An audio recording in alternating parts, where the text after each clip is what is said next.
எல்லாருக்கும் வணக்கம். இந்த நாளில் கூட தேவனுடைய சட்டத்தை வாசித்து தேவ திட்டத்தை அறிந்து கொள்ளும். புதிய சட்டம், புதிய ஏற்பாடு 1 கொரிந்தியர் 15வது அதிகாரம் 49வது வசனத்திலிருந்து.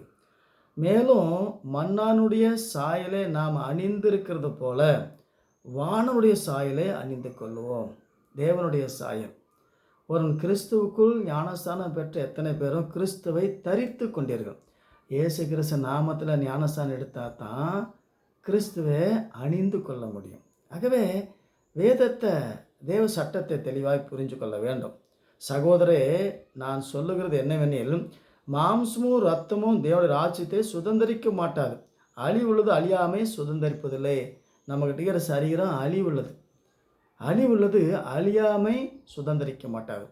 தேவன் அழிவில்லாதவர். ஆகவே இயேசு கிறிஸ்து நாமத்தில் ஞானஸ்தானம் எடுத்தால், கிறிஸ்துவை அணிந்து கொண்டால், அதுதான் அழிவில்லாத ஒரு தேவனுடைய மகிமையான சரீரம். ஆகவே இதோ ஒரு ரகசியத்தை உங்களுக்கு அறிவிக்கிறேன்.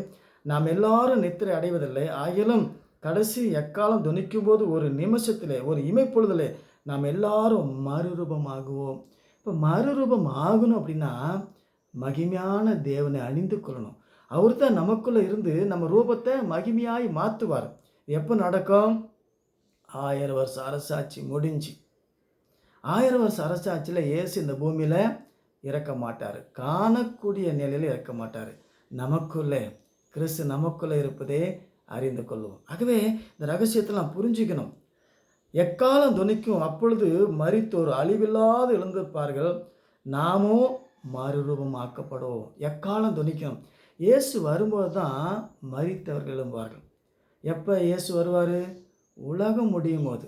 1000 வருஷம் அரசாட்சி முடிஞ்சு ரகசிய வருக, மணவாட்டி எடுத்துக்கொள்ளப்படுவாங்க. எக்காலம் சத்தம் வராது, யாருக்கும் புரியாது. மணவாட்டிக்குத்தான் மணவாளுடைய ரகசியம் தெரியும். ஆகவே 1000 வருஷம் அரசாட்சி நடக்கணும். 1000 வருஷம் அரசாட்சியில் இயேசு எங்கே இருப்பார், எப்படி இருப்பார்னு சொல்லி புதிய சட்டம் லூக்கா சுவிசேஷம் 17வது அதிகாரம் 20-21 இயேசு சொல்கிறார், தேவனுடைய ராஜ்யம் எப்பொழுது வரும் என்று பரிசேயர் அவரிடத்தில் கேட்டபோது அவர்களுக்கு அவர் பிரத்யுத்தமாக, தேவனுடைய ராஜ்யம் பிரசித்தமாய் வராது, இதோ இங்கே என்றும் அதோ அங்கே என்றும் சொல்லப்படுவதற்கு ஏது வராது, இதோ தேவனுடைய ராஜ்யம் உங்களுக்குள்ளே இருக்கிறது என்றார்.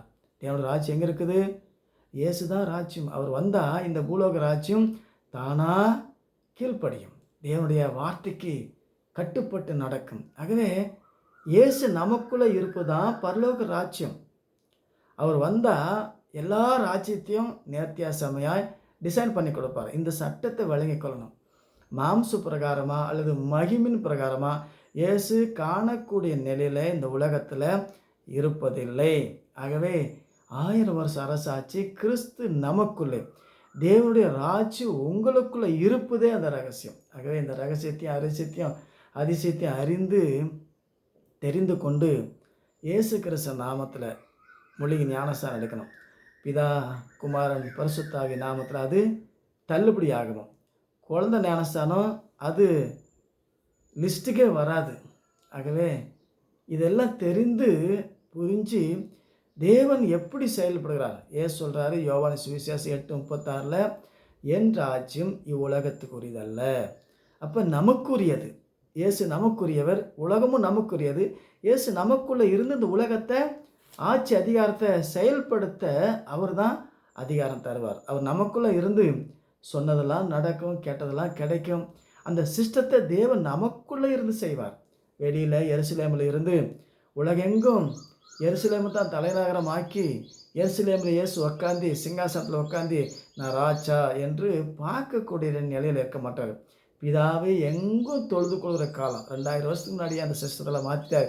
எருசலேமுக்காக, அந்த பூமிக்காக இனி யுத்தம் பண்ணுவதில்லை, ஜனங்களுக்காக தேவனுடைய ராஜ்யத்தை ஜனங்களுக்குள்ளே வைத்து ஜனங்களே இந்த பூமியை ஆள வைப்பார். யாரெல்லாம் ஒரு தேவனுடைய கொள்கையில் இருக்கிறாங்களோ அவங்களுக்கு தான் தேவன் அவங்களோட வாசமாக இருப்பார். மற்றதெல்லாம் கீழ்ப்படிந்து சொன்ன மாதிரி கேட்பாங்க.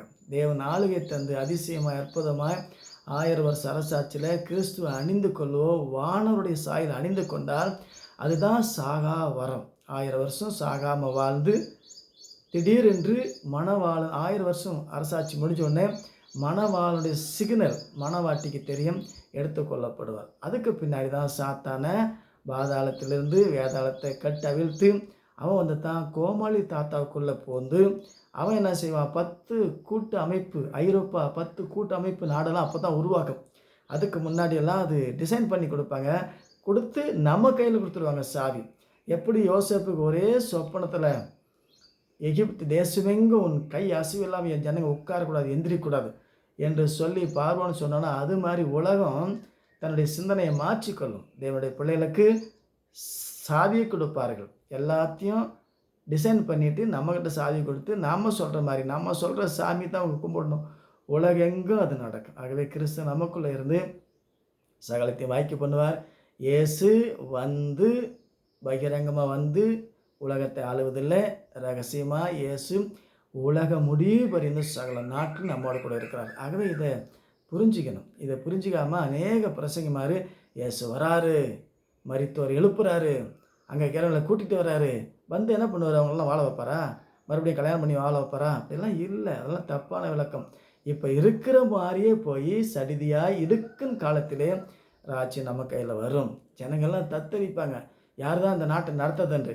அப்பொழுது இதோ நான் இருக்கிறேன் என்று சொல்லி கர்த்தராகிய இயேசு கிறிஸ்து நாமத்தில் ரட்சிக்கப்பட்ட ஊழியக்காரனுக்கு பரலோகத்தின் திறவுக்குள்ளே நான் உனக்கு தருகிறேன், நீ எதை கட்டுகிறாயோ அது கட்டப்படும்.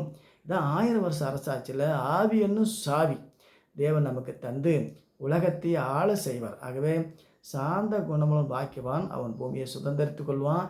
எக்காலத்திலும் சத்தியத்தை சார்ந்து சத்தியத்தை அறிந்து சட்டத்தை புரிஞ்சு சட்டத்தின்படி வாழ கற்றுக்கொள்வோம். இயேசு நமக்குள்ளே இருந்து உலகத்தை ஆளுகை தருவார். ஆகவே அதை புரிஞ்சு கொள்வோம்.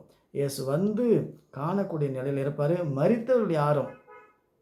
மரித்தவர்கள் யாரும் உயிரோடு எழுந்து மாம்ச சரீரத்தில் மறுபடியும் வாழ்றதில்ல, மகிமின் சரீரத்தில் இருக்க போகிறதில்ல. ஆகவே இதை புரிஞ்சு கொள்வோம், அறிஞ்சு கொள்வோம். சட்டத்தை தெளிவாய் புரிஞ்சு கொள்ள பரிசுத்த ஆவியாகிய தேவன் நமக்கு உதவி செய்வார். மீண்டும் சந்திப்போம். வணக்கம்.